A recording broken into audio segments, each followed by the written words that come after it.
This is Connor Sparrowhawk's Justice Quilt, a celebration of his life made up of more than 200 patches stitched by friends and complete strangers. It weaves together Connor's passions and his personality. Known as Laughing Boy, he loved buses and speaking his mind, but it also expresses outrage at his early and avoidable death. Inspired by his nickname, the Justice for Laughing Boy campaign is fueled by the desire to improve care for those who don't have a voice. Awareness is spreading thanks to social media and the actions of strangers. Katrina Percy is a constant drip. Katrina Percy is a constant drip. What has gone wrong at Southern Health? What has gone wrong at Southern Health? Collective failure of leadership. Collective failure of leadership. Katrina Percy is a constant drip. The first thing I'd want to say on behalf of myself personally, but also I know I speak on behalf of the board, is we are really sorry. We are really, really sorry when we get it wrong, particularly when it has such tragic consequences for families. And I can't apologise enough for when we make a mistake. But the job that I have, the job of the board, our organisation's responsibility is to keep providing the safest and best care we can for our patients. My job as the leader is to put in place the improvements that are being asked of us by the CQC, but also those that are identified ourselves by our staff.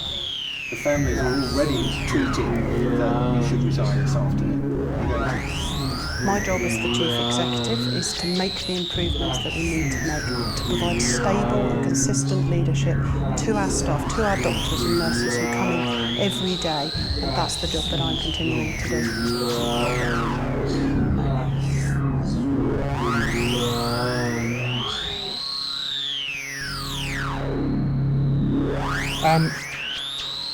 I think there's been a mounting pressure on the Trust over the last 6 to 12 months that the Trust and the Council of Governors have not necessarily got to grips with as quickly as they should have done. And it's built up to a head over the last week, and certainly yesterday my wife asked me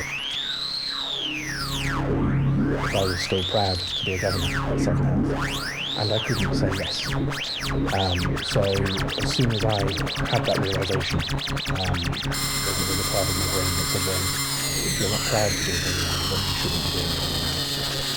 So I redrafted a resignation letter that I didn't earlier in the week, because it's been playing around for a while, and I submitted it to the chairman. Oddly, shortly after he'd submitted his to me, so we were sort of crossed. But that's the main reason why I've done.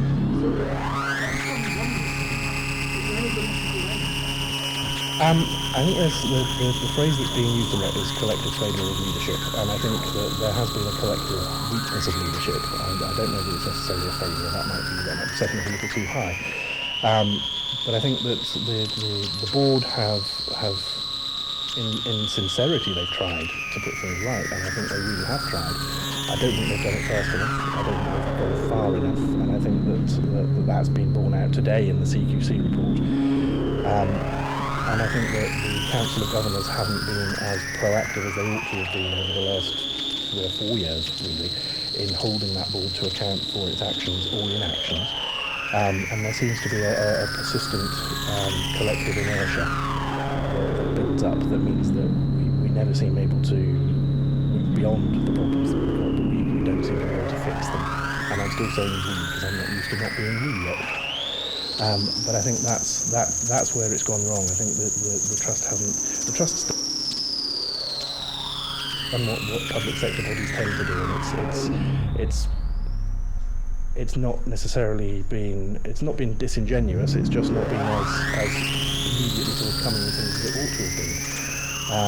And that's a public sector problem. I mean, it's private sector do it as well, but you do have to wonder why the public sector constantly get hit with these sorts of twists, and why Southern in particular has been hit even more over the last few months, and it's a constant drip of bad news for the trust.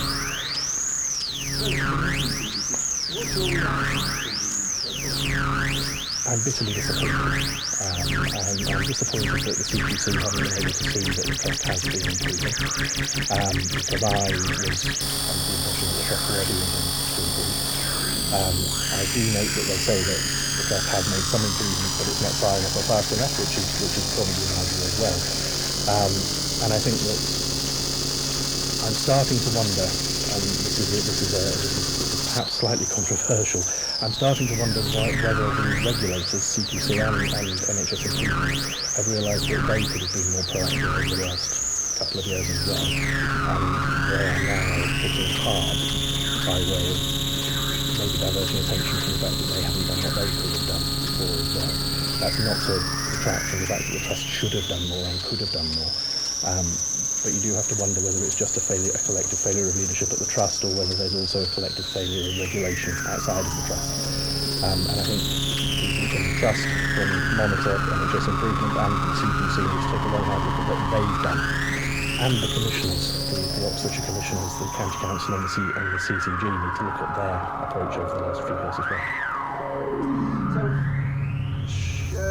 thinking to should the leadership, including Katrina Percy, resign? I mean, what do you think should happen next?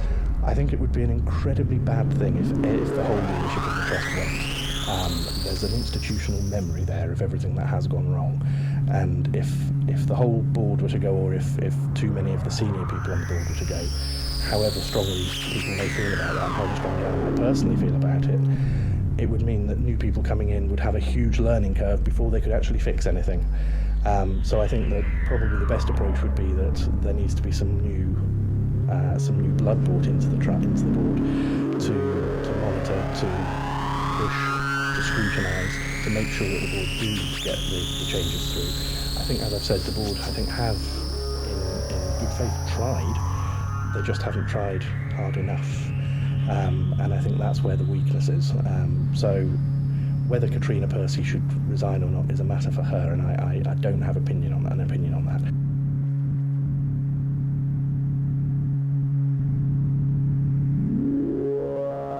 Lessons will be learned.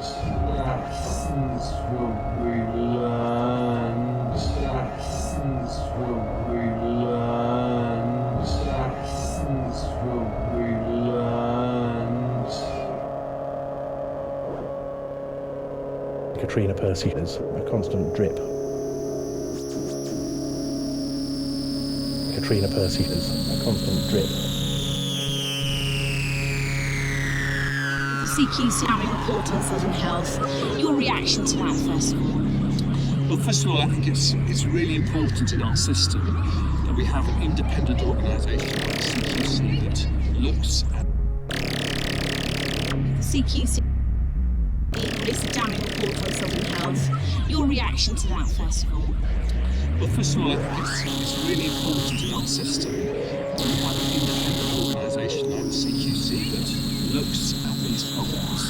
And what they said, and I think that is absolutely right, is that some of the care, most of the care being given by staff on the front line is excellent, but there are some problems in leadership and in processes, in investigations of unexpected mortality and so on. So I'm absolutely sure that lessons will be learned, but I wouldn't want to demoralise the staff who are working very hard in that organisation and, on the whole, do a fantastic job.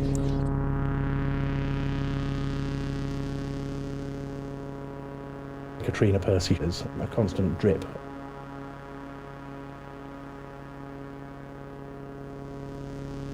Katrina Percy is a constant drip.